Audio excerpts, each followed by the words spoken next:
In news from across the region, there is a change at the top of Cuba's governing party. This after Raul Castro, who has been the party's Secretary General since 2011, announced the end of his political leadership of the Communist Party.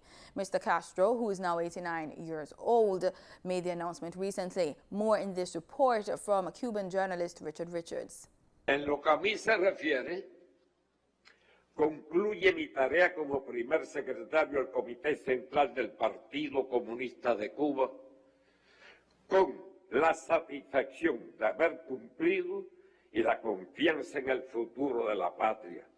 During his retirement speech, Raul assured that he made his decision of resigning with the thoughtful conviction not to accept any proposal to remain in high posts in the party, in whose ranks he will continue to be merely a revolutionary fighter.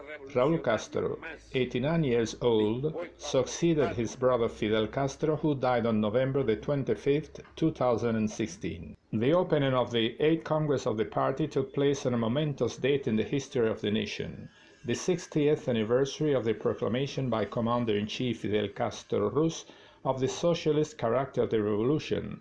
That was on April 16, 1961, during the farewell speech to the mourning of the fallen the day before, in the bombing of Cuban air bases, a prelude to the mercenary invasion of Playa Girón that took place the day after, organized and financed by the United States government as part of the plans to crush the example of the Cuban Revolution and reimpose neocolonialism rule over the island with the complicity of the Organizations of American States, known as OAS.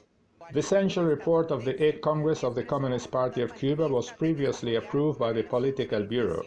The number of delegates of the more than 700,000 communist militants in the country had been limited to 300 participants, considering the restrictions of COVID-19 health protocols. Raul's resigning is being effective from this Monday, parallel with the closure of the 8th Congress of the Cuban Communist Party, where the new authorities of this political organization are also being elected and is expected to be led by the current president of Cuba, Engineer Miguel Díaz-Canel, who is now 60 years old. The Communist Party of Cuba was founded in the 1960s and managed to unify several revolutionary groups that participated in the struggle against the then dictator and governor of the island, Fulgencio Batista. For the PBCJ, direct from Cuba, Richard Richards, Canal Caribe.